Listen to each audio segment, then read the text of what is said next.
ज्ञानशास्त्राच्या दृष्टीने वैष्णव शब्दाची व्याख्या एक उदाहरण सांगतो. ज्या वेळेला रावणाने सीतेचं अपहरण केलं आणि सीतेला कुठे नेऊन ठेवलं? अमेरिकेत नेऊन ठेवलं.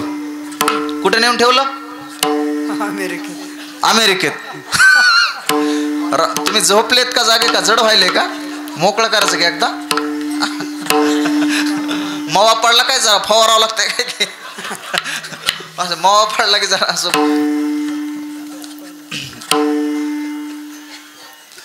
रावणाने सीतेचं अपहरण केलं आणि सीतेला कुठे नेऊन ठेवलं? लंकेत नेऊन ठेवलं. लंकेत. रावणानं सीतेचं अपहरण केलं आणि सीतेला कुठे नेऊन ठेवलं? अशोकवनामध्ये लंकेत नेऊन ठेवलं. ऐका गोड प्रसंग बघा. वैष्णव कोणाला म्हणतात. आणि रावण भरपूर दिवस वर्षानुवर्षे प्रयत्न करायचा, ही मला कशी प्राप्त होईल, माझ्यासोबत लग्न करण्यासाठी कशी तयार होईल, पण सीता काय वश होत नव्हती. रावणाच्या लक्षात आलं सीता आपल्याला वश होत नाही. का वश होत नाही? ही एक महान पतिव्रत आहे आणि आपण विषयान देत. आपण 80,000 बायका करून बसलो आणि सीता ही एक महान पतिव्रत आहे म्हणून आपल्याला वश होत नाही. आता एक जण म्हटलं रावणाला 80,000 बायकात काय कामाला तुम्ही महाराज लोक काही सांगतात? 80,000 बायका कुठं असतात का? अरे बाबा म्हटलं ग्रंथात लिहिले, आम्ही अभ्यास करून सांगतो. हे काय तुरीच्या पाट्यातलं सांगत नाहीत, ग्रंथातला अभ्यास करून सांगतो. होत्या म्हटलं 80,000. काय कामाला आहे म्हटलं महाराज. पण म्हणलं तुला घेणं का देणार? तू राम राम म्हण, आपला उद्धार करून घे. समुद्र किती खोले, काय घेणं का देणार? वंजळवर पाणी घ्यायचं, तृप्त व्हायचं. किती खोले, जाऊन बघ मरशील मध्ये. हो, तार्किकाचा टाका संघ पांडुरंग स्मराव. तर्क करायचा नसतो. हो, विज्ञानाला अजून काही गोष्टीचा पत्ता लागला नाही. विज्ञानाला तिथं आपलं काय 50 वर्षाचं आयुष्य घेऊन जन्माला आलो, उगाच तर्क कुतर्क करायचं, काहीतरी कुठलं काढायचं आणि तेवढंच विचारायचं महाराज मंडळीला. त्यातला पूर्ण अभ्यासही नसून उगाच आमच्यासोबत काहीतरी करत बसायचं. म्हणजे टपरीवर पानं खायच्या, पुड्या खायच्या, पिचकारा मारत बसायचं ना आमचे माप काढायचे. असे आहेत काय. असं नका करे जावा. त्या क्षेत्रातला अभ्यास असला तर बैठकीला बसलो. पुरेपूर बेस पाहिजे त्याचा कुठेतरी. विज्ञान किती पुढे गेलं तरी अजून 3 गोष्टीचा पत्ता लागला नाही. ओरिजिनल सागराची खोली विज्ञानाला कळली नाही. ओरिजिनल रक्ताचा थेंब विज्ञानाला अजून तयार करता आला नाही. ओरिजिनल म्हणतो बरं का. आणि ओरिजिनल दुधाचा थेंब विज्ञानाला अजून तयार करता आला. पावडरचं करत असेल कशाचं, पण ओरिजिनल दुधाचा थेंब अजून नाही करत. म्हणजे जिथे विज्ञान संपतं तिथे अध्यात्माची सुरुवात होती महाराज. इथं हात टेकावेच लागतात. रावणाला 80,000 बायका होत्या. होत्या म्हटलं काय कमाल आहे. मला एकच आहे महाराज जोगदन महाराज, पण काय सांगावं मला. नाकी निळाले मला तिला शॅम्पूच्या पुड्या पुरविता. आणि 80,000 बायकाले रोज किती शॅम्पूच्या पुड्या, किती मोठं खटलं, किती काय म्हणते त्याला खारेचे टोस्टचे पुढे किती लागत असतील. कमाल आहे म्हणला रावणाची, म्हणला प्रपंच करण्याची. वारे वागडी. आणि त्याच्यातून पुन्हा एवढी भक्ती रावणासारखी कुणीच केली नाही. आपली योग्यता नाही रावणाचं नाव घ्यायची. कमाल आहे म्हणला. एवढा प्रपंच असून महादेवाचा तो कट्टर भक्त होता. कमाल आहे म्हणला. 33 कोटी देवांना बंदीखान्यात टाकलं. रावण काय साधा होता का महाराज. मला एक जण म्हणला रावणाला 10 डोके होते. 10 डोके मग त्याला एका अंगाडावर झोपायचं झालं कसं झोपत होता. मी म्हणलं तुला घेणं का देणं. त्यानं खडे खाल्ले होते मला दोन्ही कुणाशी. काय लोक विचारते काय सांगतात. एक जण म्हटला तुम्ही रामकथा करतात, मग सांगा दशरथाच्या बापाचं नाव काय होतं. आता आम्ही बी रोज 17 गावचं पाणी पिणार आहे. सांगा दशरथाच्या बापाचं नाव काय. मी म्हणलं अकरारथ. हो दशरथ. रामाच्या वडिलाचं नाव काय? दशरथ. हो दशरथाच्या बापाचं नाव म्हणलं अकरारथ. 11 रथाच्या म्हणलं 12 रथ. 12 रथाच्या म्हणलं 13 रथ. 13 रथाच्या म्हणलं 14 रथ. चलू दे उजडूस तो म्हणलं. आता काय बी लोक विचारतो तो. चल रावण भरपूर प्रयत्न करायचा. चला मुद्द्याकडे. सीता काय वश होत नव्हती. रावणाच्या लक्षात आलं आपण विषयान देत 80,000 बायका असून आणि रावण सीता एक महान पतिव्रत आहे. तिच्याकडे एक पतिव्रता स्त्री पाठवली पाहिजे तेव्हा सीता आपल्याला वश होईल. जो तुमच्याकडे माझं जर काम एखादा अडलंय आणि सहजासहजी जर काम होत नसेल तर मध्यस्थी एखादा घातला पाहिजे. कोण काय म्हणतात त्याला? मध्यस्थी असतो त्याला. वकील म्हणा किंवा काहीतरी, किंवा एखादा तुमच्याकडून जर माझं काम करून घ्या आणि आपल्या दोघांचं वैर आहे ते एखादा तुमच्या विचाराचा माणूस तुमच्याकडे पाठवला की माझं काम झालंच म्हणून समजा. रावणाच्या लक्षात आलं सीता पतिव्रता आहे, मग तिच्याकडे आपण पतिव्रता स्त्री पाठवू विनंती करायला माझ्याबरोबर विवाहासाठी तयार हो. कोण आहे पतिव्रता? रावण विद्वान होता. रावणाला श्लोक पाठवता. या जगामध्ये 5च पतिव्रता आहेत. त्यांचं स्मरण केल्यावर पातकाचं हे होतं. महापातक नाशनम, नाश पावतो. अनेक जन्मातलं पाप नष्ट होऊन जातं. अहिल्या द्रौपदी सीता तारा मंदोदरी तथा पंचकन्या स्मरण नित्य महापातक नाशनम. अहिल्या द्रौपदी सीता तारा मंदोदरी 4 नंबरला आपल्या बायकोचं नाव आलं आणि रावण सावध झाला. मला घरीच माणूस आहे आपल्या, मंदोदरीचं नाव आहे आपल्याच पत्नीचं या यादीमध्ये. रात्रीच्या 12 वाजता रावण मंदोदरीच्या महालात गेला आणि आपल्या धर्मपत्नीच्या चरणावर, मंदोदरीच्या चरणावर साष्टांग दंडवत. श्री संतांचे, हसू नका, आपलं नाही सांगत, रावणाचं सांगते. आता रावणाचं तिथं ते म्हणले आपलं सांगायची गरज काय, आपलं काय काय असेल तिथं. हो आपलं तसंच आहे, आपलं तरी काय. हो तुमचं काय, आमचं तरी तेच आहे ना. हो घरी गेलं की आला काय सप्त्या, होय विनेकरी मामा आला काय सप्त्या, देते का नाही तांब्या भरून बिचारे, बसतो का नाही, गोडभर पाणी पितो का नाही, तर पुढचा प्रश्न थांबायचंय कुठं का निघायचंय, उधळत जायचं अजून कुठं. काही काय बैल फिले कटाळ्या सोडलेला देवाला का काय. हो तुमचं काय लय आमचंच सांगतो ना. हो हो आमचं लॉकडाऊन पडलं तर लय अवघड झालं, तर बाहेरच बरे येत आम्ही. घरी गेल्यावर हो माझीच बायको, आता का घरी लॉकडाऊन हे ती कुत्र्यावर घालून कशावर घालून माता मावल्या बोलत्या, आणि कुत्रा आलं दारात आणि हाड की म्हणले हाड हाड म्हणली मिळाला, हितच जळतो मरतो, किती दिवस झाला तुकडा टाकला तरी जात नाही, किती दिवस झाला हितच एखादं पाकिट आणत नाही ना, हाड म्हणजे मी सावध झालो म्हणलं आपलं घ्या येणार निघा आपलं रामकृष्ण. रावणाने मंदोदरीच्या चरणावर दंडवत घातला. मंदोदरी विचार करू लागली काय कमाले, आज कोणी कडून दिवस उगवला, हे कधी न वाकणारं गिराईक, वाट लावली लंकेची, कुळाला कुलदीपक शिल्लक ठेवला नाही, काय कमाले, कस काय हे वाकायला लागले आज, नक्की म्हणले काहीतरी घोटाळा दिसते. आणि मंदोदरीला रावण म्हटला तू आत्ताच्या आत्ता जायचं आणि सीतेला प्रार्थना करायची की माझ्याबरोबर लग्नासाठी तयार हो. मंदोदरी म्हटली मालक हे अयोग्य आहे, तुम्ही योग्य करत नाहीत, अयोग्य आहे. सीता एक महान पतिव्रता आहे, जगन्माता आहे, आदिमाया शक्ती, तुम्ही तिला चोरून आणलंय, हे अयोग्य आहे. रावण म्हटला तू जर मला योग्य का अयोग्य शिकवत असशील तर तुझं नाव पतिव्रतेच्या यादीतून मायनस करावं, कारण पतिव्रतेची व्याख्या लगेच रावणानं सांगितली. रावणाला ओवी पाठ होती ज्ञानोबऱ्यांची. रावण म्हटला ऐक, पतिव्रता कोणाला म्हणतात, पतीची या मता अनुसरोनी पतिव्रता, अनायासे आत्महिता पावेची गाम. जी पतीचा शब्द झेलते, पतीच्या आज्ञेत राहते वागते, पती हा परमेश्वर आहे मान्य, पती परमेश्वर आहे, पण पतींनो तुम्ही सुद्धा परमेश्वरासारखं राहा. हो नाही तर बिचारीनं कष्ट करायचं, 200 रुपये रोज मोल मजुरी करून कमवून आणायचे, तुम्ही तिच्याकडून घ्यायचे, हो मद्यपान करायचं, पती हा परमेश्वर आहे असं नाही, पतीनं सुद्धा परमेश्वरासारखंच राहिलं पाहिजे. मंदोदरी म्हटली हे अयोग्य आहे. रावणाने सांगितलं तू जर मला शिकवत असशील तर पतिव्रतेच्या यादीतून तुझं नाव काढून टाकावं लागेल. नाविलाज झाला, आनंदही झाला आणि दुःखही झालं. मंदोदरी विचार करू लागली चला आज आपल्याला जगन्मातेचं दर्शन होणार आहे, चला आज रामचंद्र प्रभूंच्या स्वरूपाचा बोध प्राप्त करून घेण्याची संधी आपल्या जीवनामध्ये प्राप्त होती. चला मंदोदरी गेली आणि गेल्या गेल्या सीतेला पहिला प्रश्न विचारला अशोक वाटिकेमध्ये जाऊन, सीते तू ज्याच्या नावानं या वनामध्ये कुंकू लावून बसली तो तुझा राम परिचिन्न आहे का अपरिचिन्न आहे सांग. भाषा वेदांतिक आहे, सोपं करून सांगतो.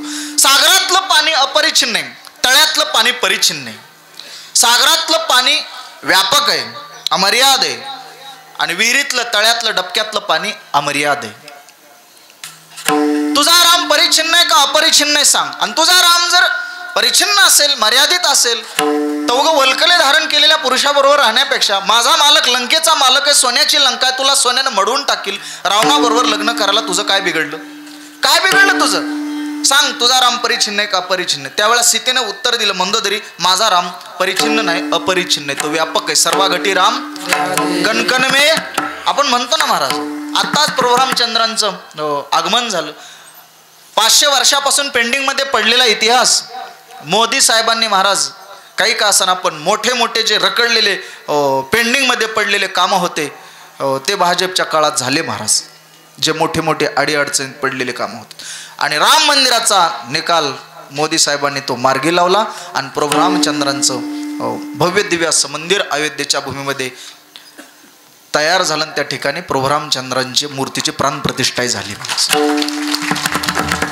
आपल्या धर्माविषयी राजकारणी लोकांना अभिमान असला पाहिजे महाराज. धर्माला त्यांनी सोडलं नाही, धर्माला धरून चाललं पाहिजे.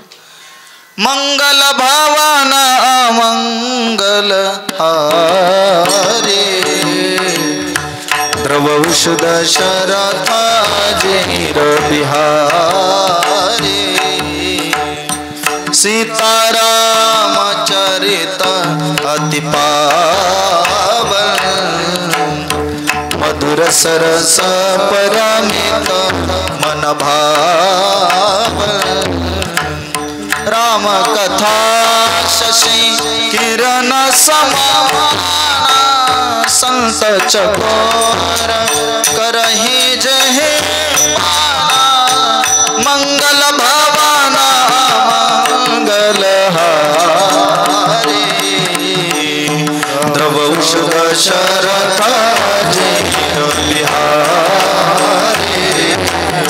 जय सिया राम बोलो जय सिया राम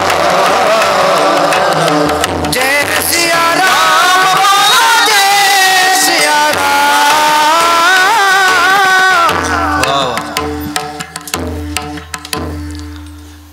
तो माझा राम अपरिचिन्न परिचिन्न नाही. मग आता सीतेने सांगितलं मंदोदरी तुझ्या या प्रश्नाला माझ्याकडे 3 उत्तर आहेत. वैष्णव कोणाला म्हणतात ऐका, 3 उत्तर आहेत माझ्याकडे.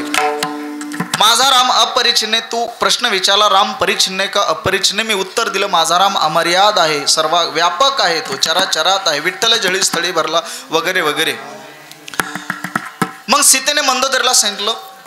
मंदोदरी सीतेला म्हणते तुझा राम जर चराचरात असेल, अपरिचिन्न असेल, व्यापक असेल तर मग रावणामध्ये आहे ना. सीता म्हणते हो आहे ना. मग रावणातल्या रामाला तू का वशवत नाही. गोडे प्रसंग नीट आहे का. रावणातल्या रामाला तू का वशवत नाही. तेव्हा सीता म्हणते माझ्याकडे 3 उत्तर आहे त्याला. रावणात राम आहे मान्य, पण त्याच्याबरोबर माझं पूर्वीच लग्न झाले म्हणून मी आता डबल लग्न करू शकत. उत्तर काय दिले ते ऐका बरं का महत्वाचं. पहिलं उत्तर दिलं त्याच्यात रावणातल्या रामाबरोबर पूर्वीच लग्न झाले. दुसरं उत्तर दिलं मंदोदरी तुझं म्हणणं आहे रावणात राम आहे, चराचरात राम आहे, मग रावणातल्या रामाला का वशवत नाही, रावणाबरोबर का लग्न करू शकत नाही. उत्तर लक्षात ठेवा. पहिलं उत्तर दिलं पूर्वीच लग्न झाले त्याच्याबरोबर, आणि दुसरं उत्तर सीता मातोश्री देतात मंदोदरी रावणात जर राम असेल तर तिथे रावण शिल्लक राहणार. रावण शिल्लक राहणार. जिथं रावण आहे तिथं राम नसतो, आणि जिथं राम आहे तिथं रावण शिल्लक राहत नसतो. कबीरदासांचा दोहा देतो. कबीरदास महाराज म्हणतात जहा राम तहा काम नाही, और जहा काम तहा राम नाही. तिसरं उत्तर दिलं मंदोदरी तुझं म्हणणं अगदी बरोबर आहे. तुझा प्रश्न आहे तुझा राम परिचिन्न आहे का अपरिचिन्न. मी सांगितलं माझा राम अपरिचिन्न आहे. मग पहिलं उत्तर दिलं त्याच्याबरोबर पूर्वीच लग्न झाले. दुसरं उत्तर मी असं दिलं की रावणात राम असेल तर रावण शिल्लक राहणार नाही. जिही द्वंद्वाधिक दुराविले, तिथे निर्द्वंद्वता प्राप्त झाली. आणि तिसरं उत्तर सीता देते मंदोदरी ऐक रावणात राम असेल, चराचरात राम असेल तर माझ्यामध्ये राम आहे ना. सीता काय बोलती मंदोदरीला माझ्यामध्ये राम आहे ना. मग कुठल्याही सुप्रीम कोर्टानं हायकोर्टानं जरी निकाल दिला तरी काय रामाबरोबर रामाचं लग्न लागेल का मंदोदरी. लागेल का. असं कधीच होणार नाही.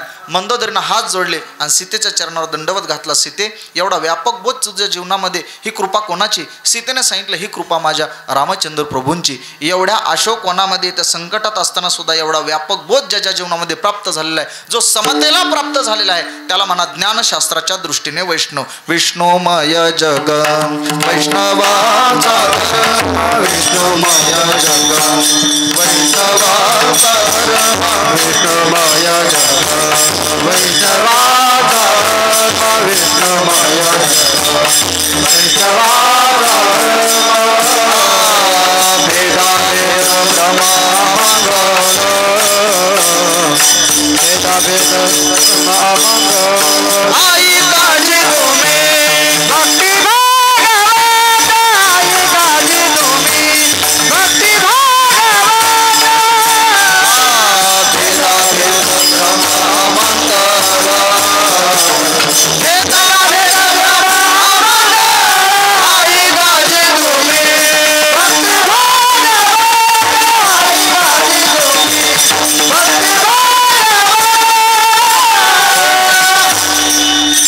विष्णुमय जग वैष्णवांचा धर्म. काय वैष्णवांचा धर्म. नाथ महाराजांना गाढवा देव दिसला आणि गाढवाला पाणी पाजलं. गाढवाला काय पाजलं. पाणी पाजलं. का. नाथ महाराज वेडेत म्हटले. एक नात्या म्हटले वेडा झाला गाढवाला पाणी पाजतो. गंगेचं पाणी गाढवाला. नाथ महाराज स्वतः देव झालते म्हणून त्यांना गाढवा देव दिसला. आपल्याला गाढवच का दिसते. कारण अगोदर आपण देव बना म्हणजे गाढवात कोण दिसेल. देव दिसेल. महाराज आपली दृष्टी चांगली ठेवा जग चांगलं दिसेल. हो एवढा डिफरन्स आहे. चांगल्या माणसाला वाईटात सुद्धा चांगुलपणा दिसतो. चांगल्या माणसाला वाईट सुद्धा चांगला दिसतो आणि वाईट माणसाला चांगला सुद्धा वाईट दिसतो. हा डिफरन्स आहे, हा फरक आहे महाराज. संत महात्मे वाईटात सुद्धा एखादा चांगला गुण पाहत असतात. या लेकरामध्ये सुद्धा घेण्यासारखा गुण असतो.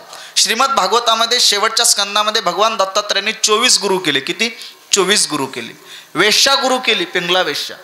एका बाईच्या हातात एकच कंकण होतं, तिला गुरु केलं. तिला विचारलं एकच, दोन्ही हातात एकच का? मला वाटतं हो, सध्याच्या काळामध्ये ती गुरु ह्या शिष्य असतील काय की सध्याच्या काळात एक गोट घालणार. हो, एकच कशामुळे बाई, अनेक बांगड्या का नाहीत? ती म्हटली अनेक जण एकत्रित आल्यावर लय वाजत आहेत म्हणून एकच ठेवलंय मी. म्हणजे 24 गुरु केले. किती? 24 गुरु केले. हो, लहान लेकरामध्ये शिकण्यासारखा. संत महात्मे महाराज एक वाक्य सांगत असतं मी, मूर्खाकडून शिकावं आणि शहाण्याला जाऊन सांगावं.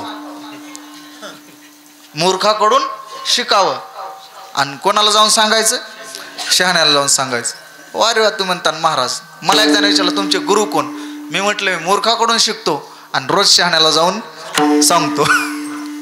मला चांगले गुरु करतात तुम्ही. अर्थात संत महात्मे पुनीत केले विष्णुदासी, संगे आपुले दोषी. कधी दुर्जनाला दुर्जन म्हणून त्याचा तिरस्कार तिटकारा न करता त्याला पदरात घेतात, त्याचा अंगीकार करतात आणि त्याला सज्जन म्हणून त्याच्याकडून कार्य करून घेतात महाराज. त्याला संत. अंगुलीमाल नावाचा डाकू होता. सहज आठवलं सांगतो थोडक्यात. अंगुलीमाल नावाचा डाकू होता आणि तो आपल्या रस्त्याने चालत होता. गौतम बुद्ध आपल्या मार्गाने मार्गस्थ होते. चालत असताना अनेक गिऱ्हाईक भेटले. कोण आपण? या देहाला गौतम बुद्ध म्हणतात. पुढे जाऊ नका. पुढे गेलात तर एक अंगुलीमाल नावाचा डाकू आहे. तो मारतो, तोडतो, आपलं एक एक बोट कापतो. त्याने देवीला पण केलेलं आहे, नवस केलेलं आहे. 1000 बोटांची माला तयार करायची आणि देवीच्या गळ्यामध्ये अर्पण करायची. महाराज जाऊ नका. जवळजवळ माझ्या माहितीने 950 बोटं झालेत. 50च बोटं कमीत. तुम्ही जर गेलात तर नक्की तुमचं बोट तो कापेल आणि त्याच्यामध्ये तुमचा नंबर लागेल. तुम्ही जाऊ नका. असे अनेक गिऱ्हाईक भेटले. गौतम बुद्धांनी मनातली मनात एकच विचार केला, आम्हाला अशीच गिऱ्हाईक पाहिजेत. आणि पुढे जात असताना एक माता माऊली आली. त्या माता माऊलीने विचारलं कोण आपण? या देहाला गौतम बुद्ध म्हणतात. महाराज जाऊ नका, जाऊ नका. पुढे गेलात तर फार एक मोठा डाकू आहे, क्रूर आहे, निष्ठुर आहे, त्याला मया दया नाही, अजिबात नाही. आणि महाराज खरंच सांगू का? तो माझाच मुलगा आहे. ती माता माऊली काय म्हणते? माझाच मुलगा आहे. तुम्ही गेल, मी माझ्या कसं तरी सौभाग्याने त्याच्या हातातून निसटले, मला हे मारत होता, जाऊ नका पुढे. गौतम बुद्धाने दंडवत घातला आणि जेव्हा गौतम बुद्ध त्याच्या समोर जातात, पाहिल्याबरोबर त्याच्या मुखातून उद्गार बाहेर निघतात, खाली वाक. खाली वाक म्हटल्याबरोबर गौतम बुद्ध खाली वाकतात.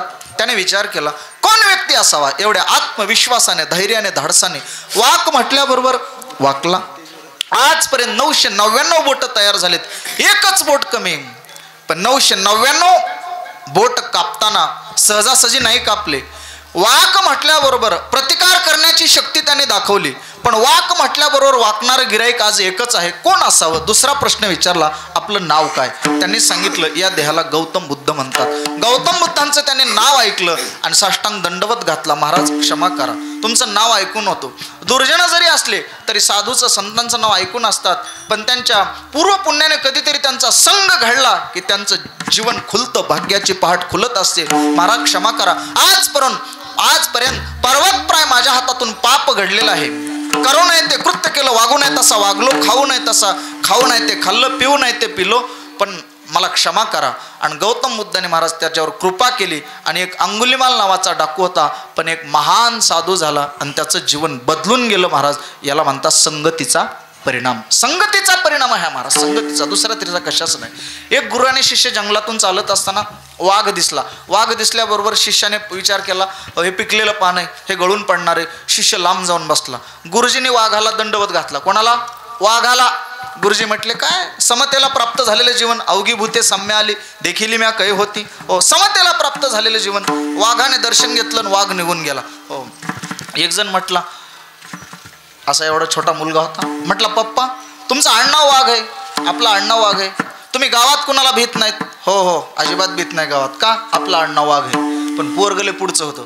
पोरग मला पप्पा आपला आडनाव वाघ आहे म्हणून तुम्ही गावात कुणाला भीत नाहीत, मान्य, पण तुम्ही मम्मीला का भीतात एवढं?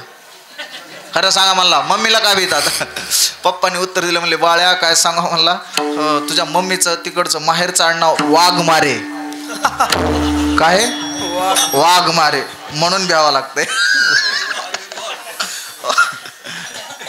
वाघाने दर्शन घेतलं. परत शिष्याला दोघे जण चालू लागले. परत एका वृक्षाखाली फलाहार करण्यासाठी बसले. त्यावेळेला गुरुजींच्या गालावर असा ढास बसला दुसऱ्यांदा, आणि त्या ढासाला मच्छरला मारण्यासाठी थप्पड मारली. शिष्याने प्रश्न विचारला, गुरुजी मगाशी वाघ आलतात तरी हलू नये, चालू नये, सैरा वैरा काही बोलू नये, मग हल्ले नाही, डुलले नाही, आणि आता साधा ढास बसला तर तुम्ही भिवू लागलात, त्याला मारू लागलात. उत्तर दिलं गुरुजीने अतिशय महत्त्वाचं आहे. गुरुजी म्हणतात, बाळ्या, ज्या वेळेला मगाशी वाघ आलता त्यावेळेला वाघही मला काही करू शकला नाही, कारण त्यावेळेला मी माझ्या गुरुच्या सान्निध्यात होतो, म्हणून वाघही मला काही करू शकला नाही. आणि आता साधा एक ढास मला चावू लागला, त्याचा परिणाम तुझ्या संगतीत आहे. म्हणून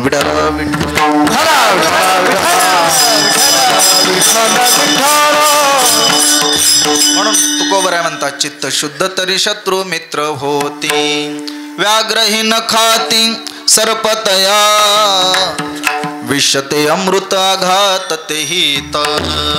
सर्पही न खाती, व्याघ्र म्हणजे वाघही न खाती, कोणाला तया, चित्त शुद्ध तरी शत्रू मित्र होती.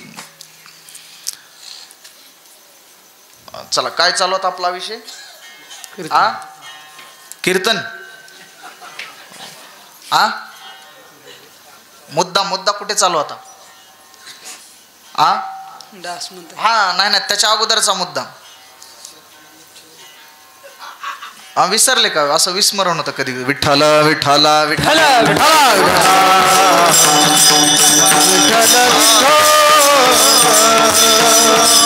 अर्थात एवढा व्यापक बोध ज्याच्या जीवनामध्ये प्राप्त झालेला त्याला म्हणतात वैष्णव. विष्णुमय जग वैष्णवांचा धर्म हा वैष्णवांचा धर्म आहे. भेदाभेद भ्रम अमंगळ ऐका जे तुम्ही भक्त भागवत कराल ते हित सत्य करा. हे भक्त भागवत ऐका. तुमच्या जीवनाचं सत्यहित करायचं असेल तर कोण्याही जीवाचा न घडावा मत्सर.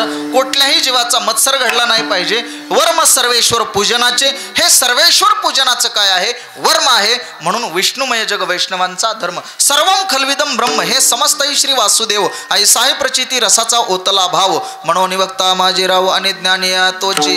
हे यांना वैष्णव म्हणतात ज्ञानशास्त्राच्या दृष्टीने आणि भक्तिशास्त्राच्या दृष्टीने. अजून वैष्णव कोणाला म्हणतात? गोड गायलेले. बघा ते कौशिकी चक्रवर्तीने यांनी गोड गायलेले.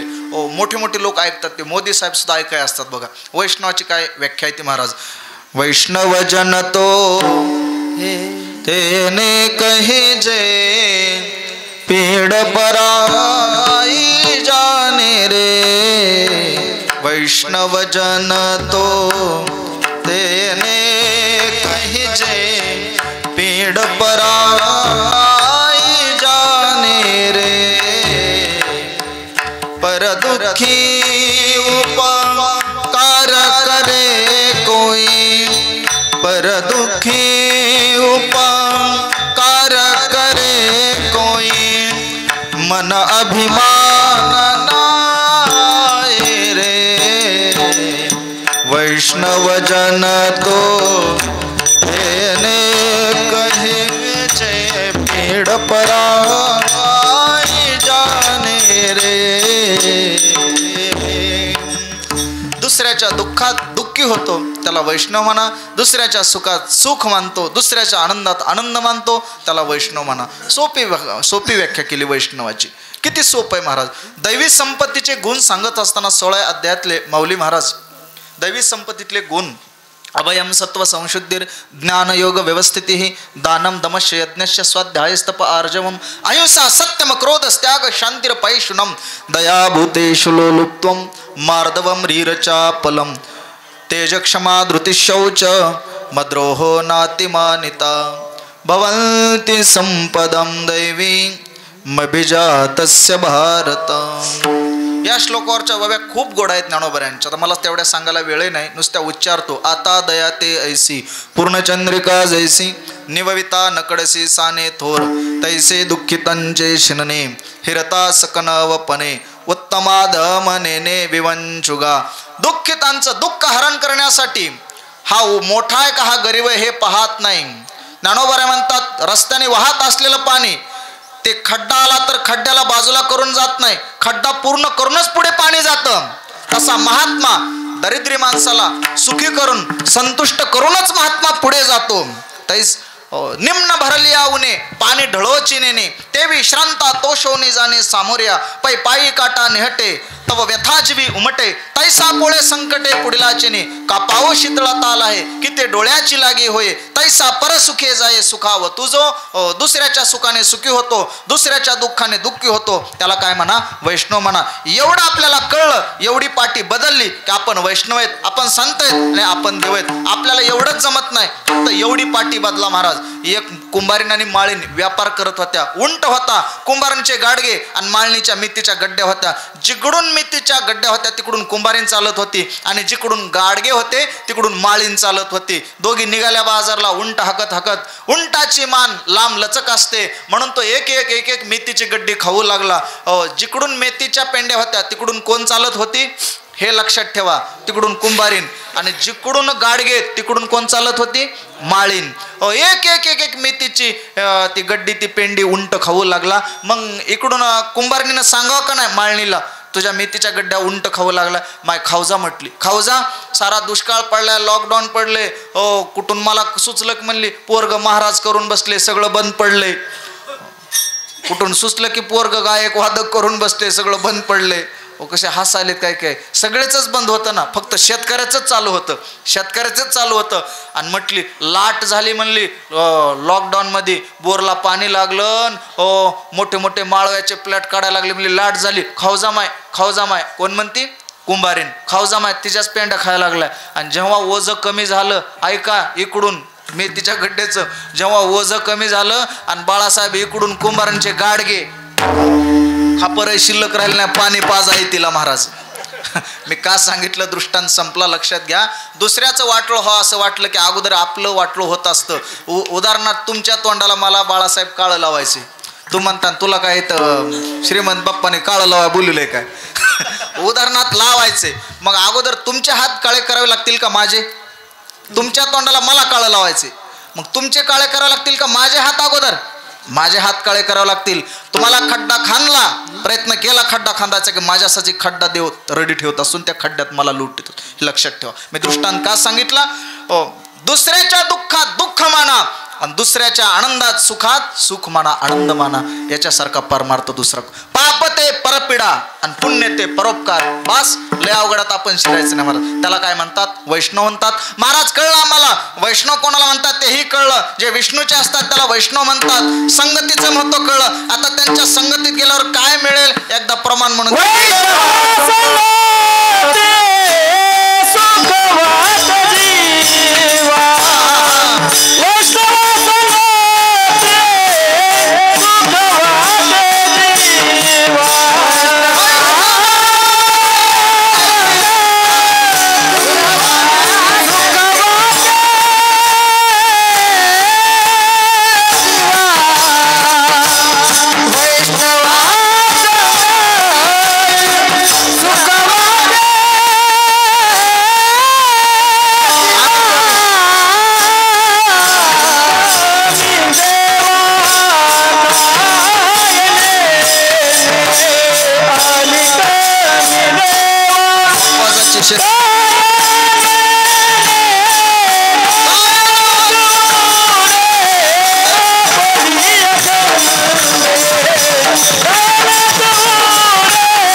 तुम्ही बसलेले ठरवलंय काय सप्ताह होस तर काय धक्का लागू द्यायचा नाही. तुम्ही बी टाळी वाजली पाहिजे, भजन म्हणलं पाहिजे, विठ्ठल विठ्ठल अधून मधून पुंडलिकावर धारविठचा गजर केला पाहिजे. हा तुमचं बसलेल्याचं काम आहे का? गुत्त दिलंय आम्हाला, गुत्तच आहे काय? हो नाही नाही असं नसतंय. तुम्ही भजन केलं पाहिजे. सगळे रगदार माणसं आहेत. बरं इथं काय कुणी काय हलकं आहे का? हा सगळे रगदार आहेत. पण रगी कोणाच्या अंगावर आहेत? आमच्या का बसलेल्याच्या? घरच्या तर घरूनच रगी घेऊन आलेत. सगळे रगदार आहेत. म्हणून तुम्ही विचार केला काय घरूनच रगी घेऊन जे हात खुपसून बसायचे ते बाहेर बाजूलाच काढायचे नाही म्हणून तुम्ही बाजूला काढलं पाहिजे. भजन करा. थंडीमध्ये सुद्धा घाम निघाला पाहिजे. थंडीमध्ये आम्ही रियाज करताना पखवाजाची, गायनाची, अभ्यासाची असेल थंडीमध्ये कपडे पिळून काढावं लागत होते महाराज. हो तेव्हा साधना होत असते. नाही तर ही गुत्तेदारी कशी परवडायची सगळेली महाराज. तुमचा उद्धार सगळ्याचाच झाला पाहिजे. हो एका डॉक्टरचा बाप वारला 10व्याच्या कार्यक्रमाला गेलं पंढरपूरला. आणि ती भलती काय लिस्ट सांगितली त्या ब्राह्मण मोहन. ओ डॉक्टर साहेब म्हणले खारिकांना, वाटेला, सुपाला, बेलफुलाला, गौरीचं खांडाना, शेणाना, गोमूत्रांना, पिठाना, काय काय काय काय लिस्ट असते. डॉक्टर म्हणला कुठून एवढं गोळा करायचं का? गोमूत्रांना काय कमाले म्हणला. किती पैसे लागतात? ब्राह्मण म्हटले काय नाही म्हणले 5,000 रुपये लागतात एवढ्या सामान. डॉक्टर म्हणले हे बघा देव बाप्पा 5,000 एक्स्ट्रा धरा, पण बापाच्या 10व्याच्या कार्यक्रमाचं गुत्तच तुम्हाला म्हणला. नको झंझट मला तसली. कुठून आणू एवढं गोळा करू? गुत्तच तुम्ही तुमचं घेऊन या आणि सगळं करू मला व्यवस्थित. आणि गुत्तच दिलं. थोड्या वेळानं हाक मारली भूदेवांनी. डॉक्टर साहेब, अहो डॉक्टर साहेब. का म्हटले देवा? म्हटलं जा म्हटलं ती खौड करून या. खौड म्हणजे आम्हाला तुमची ती चप्पी करावं लागते. चप्पी करून या. आणि डॉक्टर मला तुला गुत्त दिले की राव? बामन मला चप्पी सहित. शाबास म्हणला बाप तुझा मिळाला आणि चप्पी कर माझी. काय कमाल आहे म्हणला चप्पी सहित गुत्ता असतंय का? तसं ही सगळी गुत्तेदारी आम्हाला कशी परवडायची? तुम्ही बी थोडं थोडं भजन केलं पाहिजे, नेट लागू दिलं पाहिजे का? नुसतं पंक्तीला खाऊन असं कसं? सर्वांनी गोड भजन करा माझ्या पाठीमाग एकदा. हा बाकीच्या स्टेजवरच्या कोणीच नाही झालं कीर्तनात, फक्त माझ्या पाठीमाग बघू द्या एकदा कसं काय ते. तुम्ही नका म्हणू, फक्त महिला मंडळ म्हणायचं. म्हणा मागा नामदेव जनाबाई, नामदेव जनाबाई, सोपान काका मुक्ताबाई. हा पुरुष मंडळी पाठीमागच्या स्टेजवरचे टाळकरी गायनाचार्य सोडून फक्त पुरुष मंडळी सगळे नामदेव जनाबाई, सोपान काका मुक्ताबाई. बघा 1,00,000 महिला असू द्या अशा लाईनीत चलतील मुंग्या. 1,00,000 मुंग्या लाईन मध्ये सुरळीत चल. किती गोड. आणि 10च मुंगळे असू द्या एक इकडे एक इकडे. तालमेळ आपला लागायचा. महिला मंडळ नामदेव जनाबाई. किती गोड भजन म्हणतात. सोपान काका मुक्ताबाई, नामदेव जनाबाई, सोपान काका मुक्ताबाई, नामदेव जनाबाई. शेजारची बाई म्हणत नाही.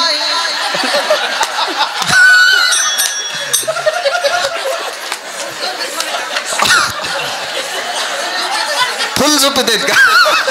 मला सगळेच एकदा सगळे सोबत नामदेव जनाबाई, सोपान काका मुक्ताबाई, नामदेव जनाबाई, सोपान काका मुक्ताबाई. टाळी काही वाजत नाही, टाळी काही वाजत नाही. टाळी कुणी वाजवायची? आम्ही. उद्यापासून घरी गेलं माता मावल्यानं आणि तुम्हाला सांगतो बायकोनं ताट वाढलं जेवायला, उद्यापासून घरी गेलं की नियम करायचा काय?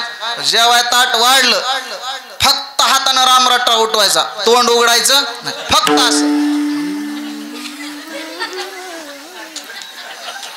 महाराज तिथं लाईट गेली तरी बायको म्हणते लाईट येऊ द्या. हा का कानात घुसाला का घास? घास घ्यायच्या अगोदर तर तोंड होत. भजन सगळ्यांनी केलं पाहिजे. चला जाऊ. श्रीराम जय राम, जय जय राम.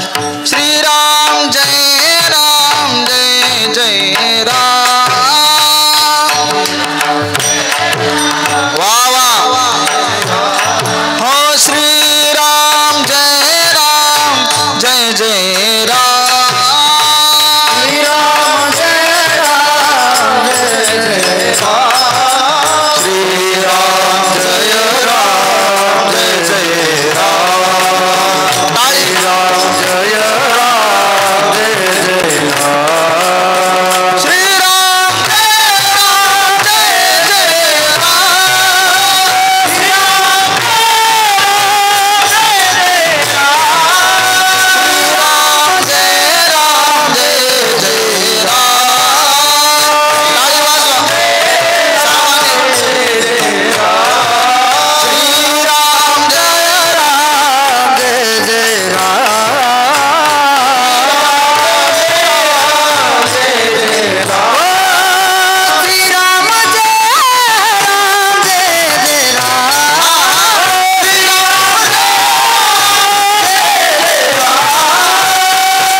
संगती सुख वाटे जीवा.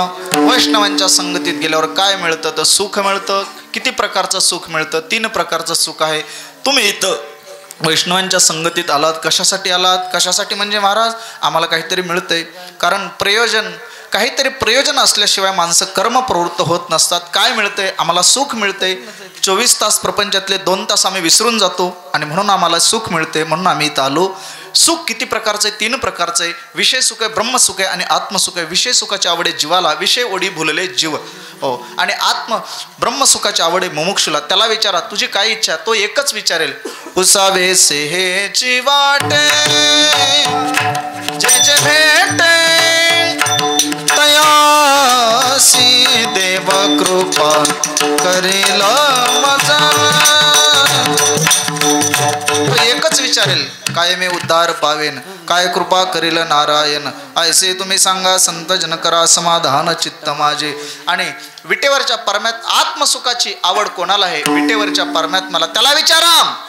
झालं कीर्तन. त्याला विचारा तू तुझी जागा सोडून वाळवंटात का आला? नामदेव कीर्तन करे पुढे देवनाचे पांडुरंग. नाचता नाचता देवाचा गळला पितांबर. सावध होय देवा ईसा बोले कबीर. जनी म्हणे ज्ञान देवा बोला. सांग देवा तू वाळवंटात आला जागा सोडून कशासाठी? सांग. तुझं घर सोडून इथं आला ज्या सुखा कारणे देव वेडावला. हो वैकुंठ सोडून संत सदनी राहिला. वैकुंठ सोडून संत सदनी राहिला. धन्य धन्य ते वैष्णव सदन जेथे लक्ष्मी सहित शोभे नारायण. ज्या सुखा कारणे देव वेडावला. वैकुंठ सोडून संत सदनी राहिला. वैकुंठ सोडून संत सदनी राहिला. का रे बाबा तू इथं का आला? त्या आत्मसुखाची आवड विटेवरच्या परमात्म्याला आहे, म्हणून तो वैष्णवांच्या सानिध्यात येतो. संतांचे सुख झाले या देवा म्हणून सेवा करीत असे. उस्मानाबाद जिल्ह्यामध्ये तेर नावाचं गाव आहे आणि त्या भूमीमध्ये जन्माला आलेले थोर संत होऊन गेलेले श्री संत गोरोबा काका. त्यांचा अधिकार काय सामान्य नाही. हात तुटले काकांचे. मी पूर्व इतिहास सांगत तुमचा वेळ घेत नाही, का तुटले, कशामुळे तुटले, पण गोरोबा काकांचे हात तुटले. आणि काकांचे हात तुटल्यावर काकांना चिंता लागली, माता माऊल्यांनो भजन कसं करावं. आपले हात तुटले किंवा आपला हात मोडला गळ्यात जर टांगला डॉक्टरने तर आपल्याला चिंता लागते भोजन कसं करावं, भोजन कसं करावं. काकांचे हात तुटले, भजन कसं करावं. आता काय केलं पाहिजे? आपला नेम आहे हाताने टाळी मुखाने नाम श्रीराम जय राम जय जय राम. तुंडे हाताने काका भजन करायचे. आणि विटेवरच्या परमात्म्याला चिंता लागली पांडुरंगाला की माझ्या काकांचा भोजनाची चिंता. आता त्यांचं संसार कसा चालणार, उदरनिर्वाह कसा चालणार. आवडीने भावे हरिनाम घेसी तुझी चिंता त्यासी. म्हणून विटेवरचा परमात्मा स्वतः देव कुंभार झाला. गरुड परमात्मा गाढव झाले, देव स्वतः कुंभार झाले. मग गाढव हाकण्यासाठी गुरुवरे सांगत असतात, गाढव हाकण्यासाठी पाठीमागे कुंभाराची कोण लागते बाळासाहेब? गाढव हाकण्यासाठी पाठीमागे कुंभाराची कोण लागते? बायको लागते काय? कारण बरेच गाढव बायको शिवाय हाकले जात नाहीत.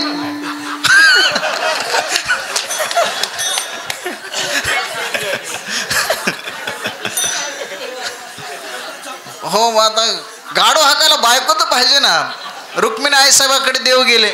रुक्मिणी आई साहेबांना म्हणले तुम्हाला कुंभारीन व्हावं लागते, कुंभाराचा धंदा करायचा आपल्याला, मडके घडवायचे काम करायचं. रुक्मिणी आई साहेब लगेच कुंभारीन झाले आणि तेरच्या भूमीमध्ये लगेच आले, 1 मिनिटात आले, लगेच आले.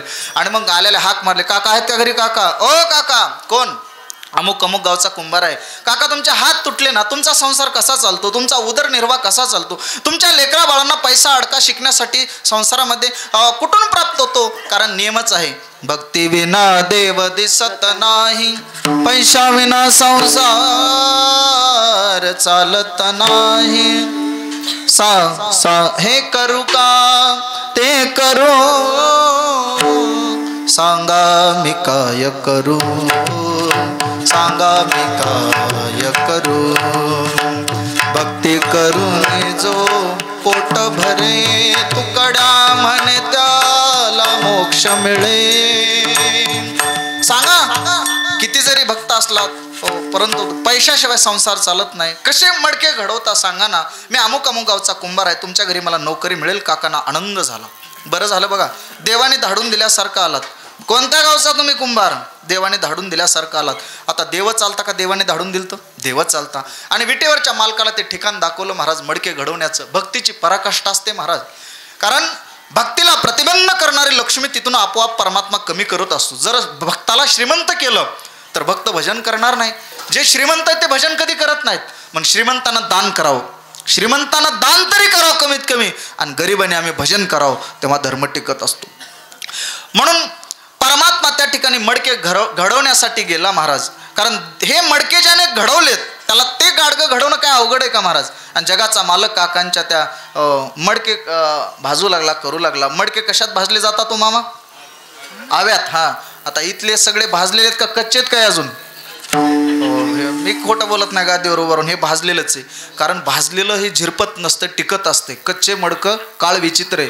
हो, कच्चं मडकं कडाला जात नसते. अवघड आहे महाराज, सोपी गोष्ट नाही. आणि कडाला गेलं तर तो देवच होऊन जात असो, त्याच्यात बी वाद नाही.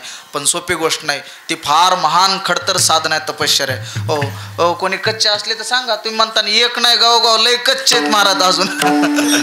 आम्ही फिरतो बघायचं आलं. परमात्मा मडके घडू लागला महाराज. फिरत्या चाका वरती देसी मातीला आकार, विठ्ठला तू वेडा कुंभार.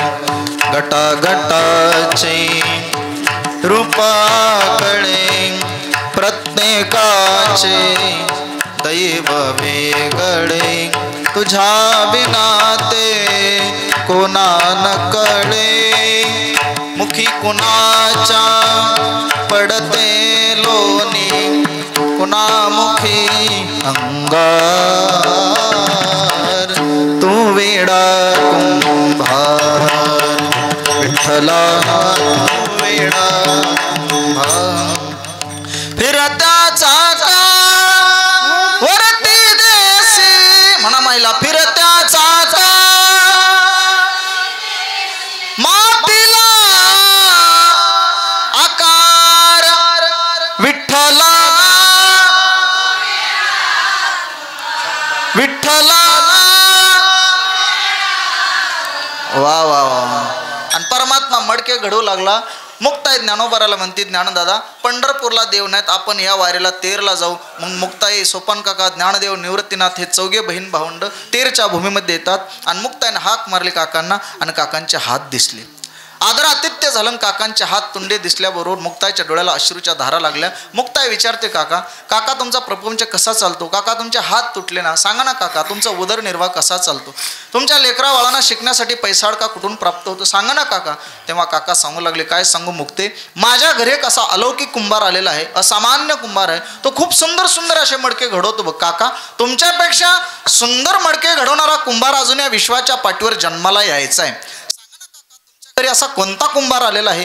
देवाने ओळखलं तिकडे. देव रुक्मिणी आई साहेबांना म्हणतात, उचला आपलं गबाळ, टाका गाडवावर, सोंग उघडं पडण्याची शक्यता आहे. देव निघून गेले. काका सांगा ना, दाखवा ना तो कुंभार. आणि मग काकाने हाक मारले, कुंभार दादा, ओ कुंभार दादा. कुंभार दादा इथं कुठं? कुंभार दादा तर पंढरपूरला गेला. कुंभार दादा, बरं जाऊ द्या ना काका, कुंभार दादा नसू द्या, त्याने घडवलेले मडके तरी दाखवा ना.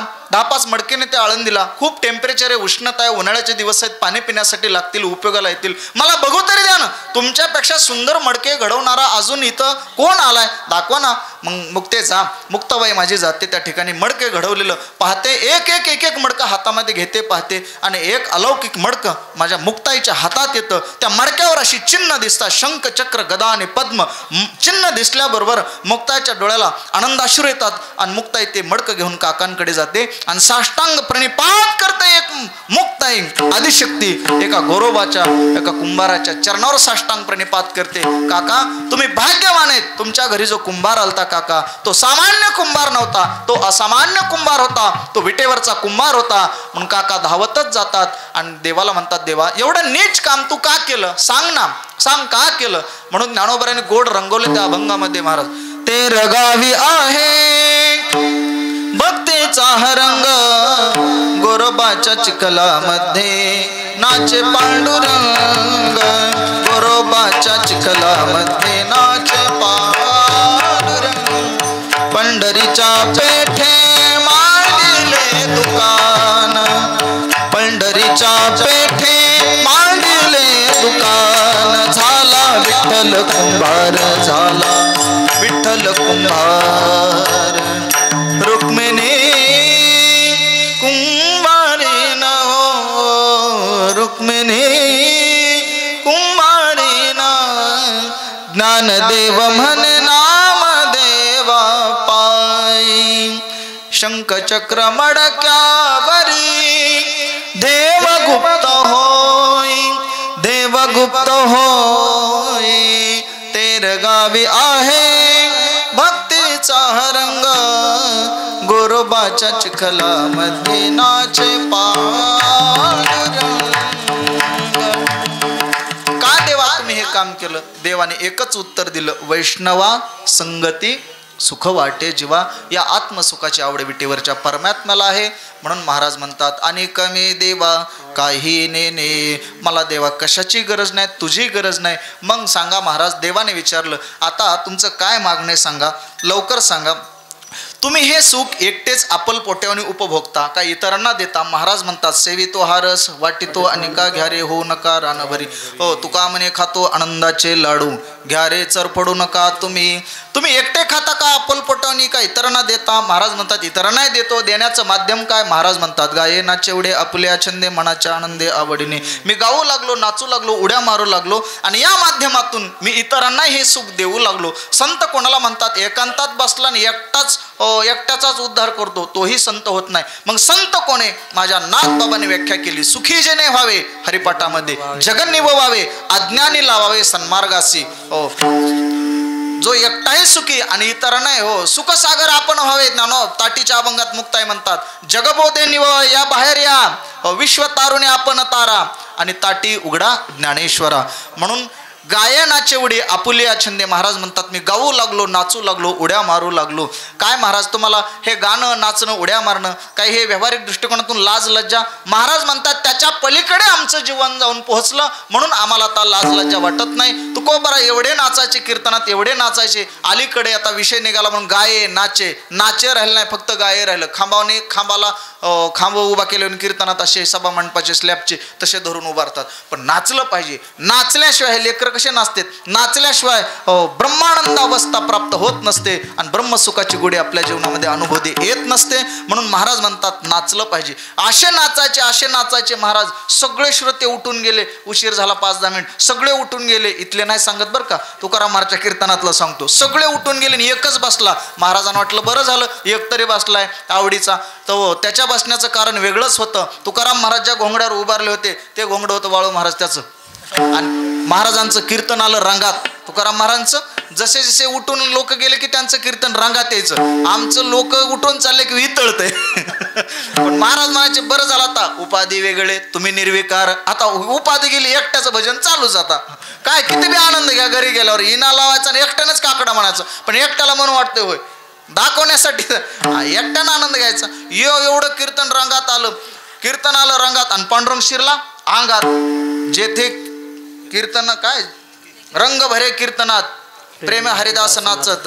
आणि मग महाराजांचं कीर्तन रंगात आलं आणि पांडुरंग अंगात शिरला आणि एक कीर्तन उड्या मारीत मारीत एक उडी अशी जी मारली परस्पर सभा मंडपालाच गेली. आणि या उडीचं जी सोनं करून घेतलं, संधीचा लाभ घेतला आणि घोंगडं वडलं लाके महाराज गेला, पुन्हा कीर्तनाला आला नाही. नको म्हणला आता. अर्थात महाराज म्हणतात, आम्हाला त्याची लाज लज्जा वाटत नाही. सर्वांनी एकदा नाचायचं, कीर्तन संपलं.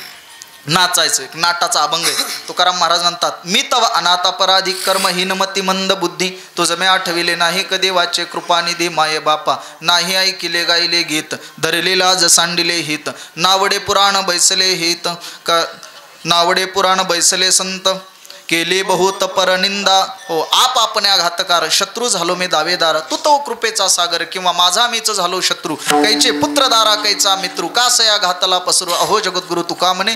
म्हणून आपली लाज आडवी येते परमार्थाला म्हणून आम्हाला इकडे वाटत नाही. ही लाज टाकून दिली पाहिजे. सर्वांनी एकदा गोड नाचायचं आणि लगेच भजन कीर्तन संपवायचं. नाही ऐकले गायले गीत खानदानी वारकरी चाल म्हणायचे आणि उड्या मारायच्या विद्यार्थीतून. हा नाही ऐकले गायले गीत नाही ऐकले गायले गीत उडी मारायची.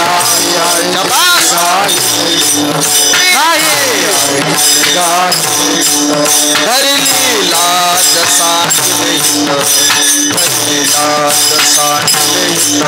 धरली लाज सांडले नावडे पुराण बैसले संत नावडे पुराण बैसले संत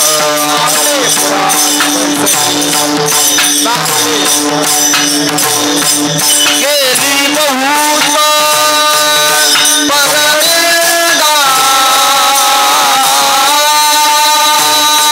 गेली बहुत परनिंदा गेली बहुत परनिंदा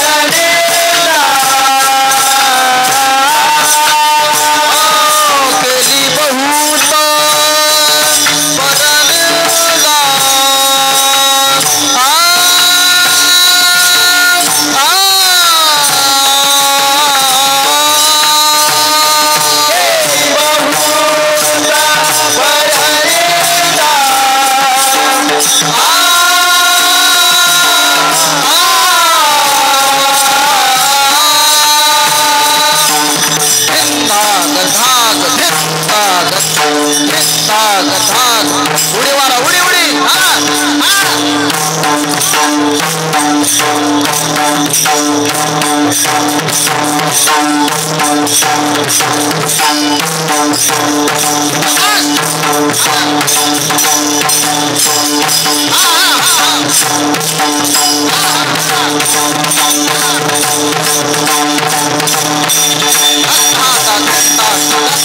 उडी उडी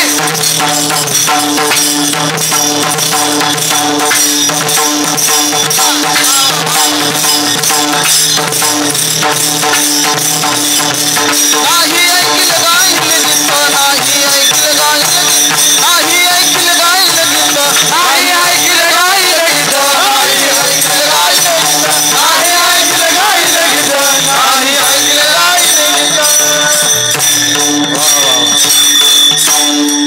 असं नाचलं की म्हणजे व्यायाम करायची गरज नाही. वार करणं वॉकिंग करायची. पंक्तीला खाल्लेलं बी जिरतंय जरा असं मोकळं होतंय. डेहऱ्या वाढत नाहीत काय नाही. आता गाडीतून स्टेजवर कशाला डिहरी मग आपलं लांबी रुंदी सारखीच होती. चला जाऊ द्या. नाही ऐकले गायनाचे एवढे आपुल्या छंदे मनाच्या आनंदे आवडीने जगाच्या मनावर नाही माझ्या मनाच्या मस्तीमध्ये मी आता भक्ती करू लागलो. महाराज म्हणतात मला आता लाज भय शंका दुराविला मान नकडे साधन या परते. लाज दुराविलं भय दुराविलं शंका दुराविली मान दुराविला या चार गोष्टी परमार्थाला आडव्या येतात. परंतु याचा मी त्याग केला. मग देवाने विचारला आता तुम्हाला माझी गरज. शेवटी मागणं मागताना तुकोबऱ्या म्हणतात माझं एकच मागणं आहे हे देवा मला ज्यांच्या संगतीमुळे जे सुख माझ्या पदरात पडलं हो त्यांची संगती मला कधीच त्यांच्याजवळून दूर करू नको. हरिजना सवे तुटी न हो अंग संग भेटी देव वसे चित्ती त्यांची घडावी संगती. याच्यातलं तिसरं चरण ते वैष्णव आणि मी तुका म्हणे आता आपुल्या सायासे आम्हा जगदीशे सांभाळावे. तुझ्या स्वसायासाने आमचा तो आता सांभाळ करावा. देवाने सांगितलं आम्हा सांभाळावे. सगळ्या अभंगात तुकोबऱ्या म्हणतात मला गायनाचे उडे आपुल्या छंदे कोण मी. वैष्णवा संगती सुखवाटे जीवा कोणाला मला. गायनाचे उडे आपुल्या छंदे कोण मी. मनाच्या आनंदी आवडीने कोण मी. लाज भय शंका दुराविला मान कोणी मी. नकळे साधन या परते कोणाला मला. सगळीकडे प्रथम पुरुषी एक वचनी शब्द वापरतात आणि शेवटी म्हणतात आम्हा सांभाळावे बहुवचन वापरतात. लहानपणी मला ग्लास भरून द्या म्हणणारा मुलगा मोठ्या पदावर आरूढ झाला की मोठेपणी म्हणतो आम्हाला ग्लास भरून द्या.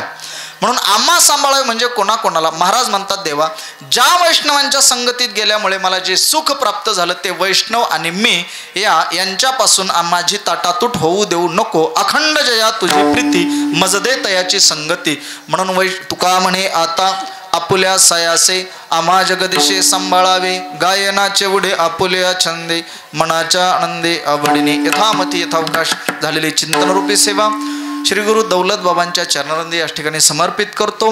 जाता जाता सर्वांना सांगतो, 30 मार्च ते 6 एप्रिल या कालखंडामध्ये साळेगावच्या भूमीमध्ये संत एकनाथ शांतीधाम या संस्थांवरती नाथषष्ठी निमित्त भव्य दिव्य असा नाथषष्ठीचा सप्ताह त्या ठिकाणी संपन्न होत आहे. रोज 7 ते 9 महाराष्ट्रातील नामांकित मोठे मोठे महाराज मंडळी अधिकारी महात्म्यांची कीर्तन आहेत. आदरणीय गुरुजींचं कीर्तन आहे. नाथ महाराजांचे वंशज योगीराज महाराज पैठणकर, प्रकाश महाराज साठे, समाधान महाराज शर्मा, अजून संदीपान महाराज हासेगावकर, सद्गुरू जोग महाराज वारकरी शिक्षण संस्थेचे अध्यक्ष, असे मोठी मोठी कीर्तन आहेत. आपण सर्वांनी त्या कार्यक्रमासाठी यावं ही सर्वांना नम्र विनंती आहे. आणि नाथ महाराजांच्या प्रपंचाची कावड जशी भगवंताने वाहिली महाराज, तसं आपण नाथ महाराजांच्या मंदिरासाठी एक वीट आपण जर दिली तर परमात्मा निश्चितच आपल्या प्रपंचाची कावड वाहिल्याशिवाय राहणार नाही. म्हणून त्या संत भगवान बाबा आणि शांतीब्रह्म एकनाथ बाबांच्या मंदिरासाठी ज्यांना कोणाला काही देणगी द्यायची असेल ते देऊ शकतात. कोणाला द्यायची इच्छा असेल तर कुठे जात नाहीत आपले 1000-500 रुपये. म्हणून सर्वांना नम्र विनंती आहे. झालेली सेवा याच ठिकाणी मी पूर्ण करतो आणि वाणीला पूर्णविराम देतो. ज्ञानेश्वर महाबोधी.